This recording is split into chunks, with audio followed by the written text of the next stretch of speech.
Good morning, one and all. Welcome to this course on internal combustion engines and air compressors. In continue my discussion that injection systems in internal combustion engines. If you can recall last lecture that combustion initiation and combustion that injection initiation and injection stop with respect to that crank angles, then we are already discussed. This is schematic diagram of that fuel injection system in CI engine. So this is point A and point B. This is low pressure pump and high pressure pump. Initially that fuel enters into the low pressure pump. After that again that fuel entering into this high pressure pump, then that high pressure fuel entering in that fuel injector, that is nozzle, then fuel inject in cylinder through nozzle.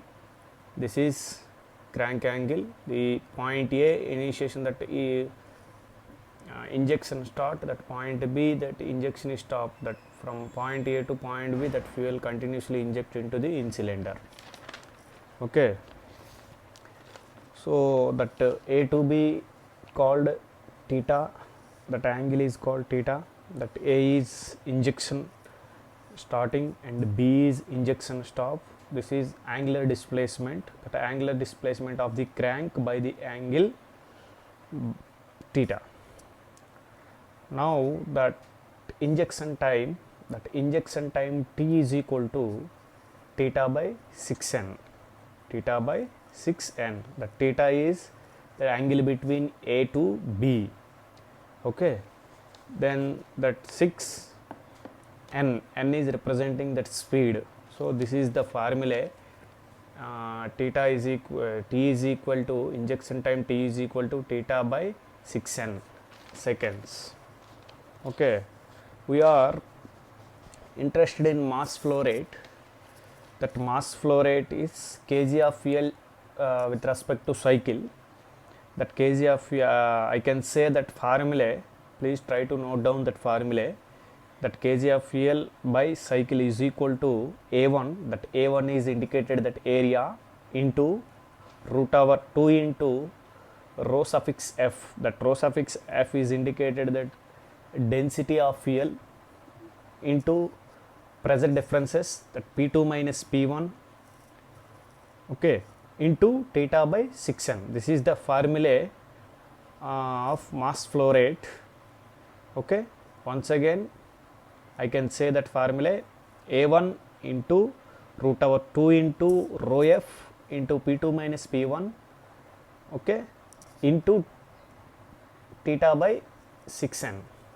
That A is indicated that cross sectional area of the nozzle, then that rho F is indicated density of the fuel, and P2 is injection pressure, that is fuel injection pressure.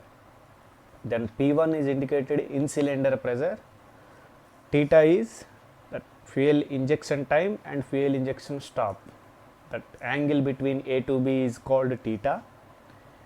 6n, n is the speed of crank. This is the formula. Here that P1 is less than P critical. Okay, now we consider that 1 minus P1 by P2 whole power 1 by 2 is equal to constant. Again that I can write that equation, that kg of fuel by cycle is equal to that constant K into theta by 6n. Okay, we do not have much control over the theta, since that kg of fuel by cycle is proportional to 1 by n, that n is indicated the speed of the engine. Okay. Now if load increases, that n will be decrease. Okay, you know that engine load increase, n decrease. What you can say for this expression, that fuel supply will also increase. Okay, if that load increase in engine, n will be decrease, speed will be decrease, automatically that fuel supply will increase. These types of engines are also called as self-governing engines, because automatically that engine speed increase, and that fuel injection, that speed will also increase, load variations increase, decrease, automatically that fuel supply is also fluctuate. These type of engines is also called as self-governing engines. That self-governing engines means no need to any other governing equipments. What is the function of governing? Controlling that speeds. Here, with help of this speed will be controlled and fluctuate that fuel supply also. That home appliances are created in cylinder to the generator. For example, in diesel engine, it is connected with that generator. What happened? What happening in this condition? That generator initiated that power. That is generated some electrical power. That N is equal to 120 F by P. That F is indicated frequency and P is indicated pole. What is important, that we needed to maintain that constant frequency. Okay.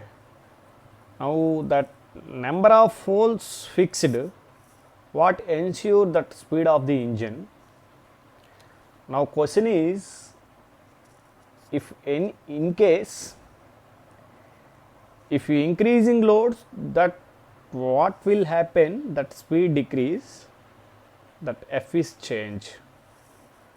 So that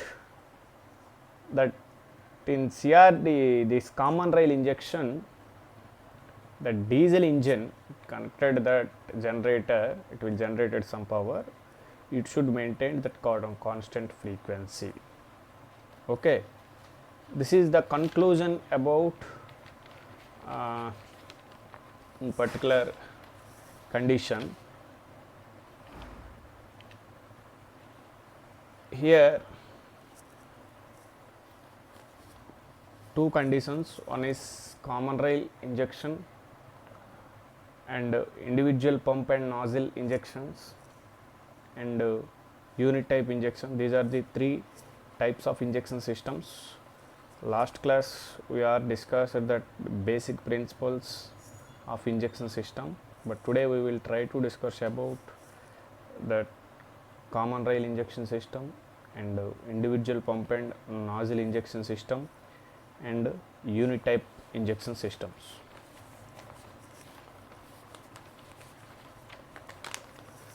Now I will try to draw the schematic diagram of that common rail injection system. This is the common rail injection system. Okay, this is fuel tank, pump 1, this is pump 2, this is common rail, this is distribution systems. Okay, again this line, this is connected with throttle, it will connected with high pressure pump. What happening in this condition, that initially that fuel supply from fuel tank to fuel line, again that fuel entering into this pump, little bit pressures are variation in this condition, again that pressure fuel injected with supply with that high pressure pump. What happening in this condition, that pressure increased that high pressure fuel entering into the common rail. This is common rail. Then that common rail connected with some individual nozzles, that is elementary metering elements. That metering elements connected with individual nozzles. Okay, sometimes that pressure will be exceed that back pressure, again it connected with high pressure. This is the basic working of common rail system. Okay, you have different parts. One is fuel tank, another one is low pressure pump and high pressure pump, throttle valve, and common rail and metering elements and different number of cylinders. Okay, now here some problems occur in this common rail injection systems. Okay, different problems are associated with this common rail injection systems. That problems are pressures, nozzle pressures, and pumping elements, etc. Now we will introduce that another injection system. That injection system is individual pump and nozzle injection system. That main disadvantage of the common rail injection system is that discharge coefficient is very sensitive to wear of the nozzle and to the depot of the solid matter on the needle. That means that that fuel have some solid particles. That solid particles is directly entering into the nozzle. This is the one main problem introduced in that CRDA systems. Now we will try to discuss about that individual pump and nozzle. That individual pump and nozzle have different parts. Please try to note down that parts. One is leak return valve and a nozzle and fuel passage gallery and delivery tube and delivery valve and cylinder and inlet port and plunger and cam and pumping device and injection device. These are the main parts in this individual nozzle and pump fuel injection systems. Now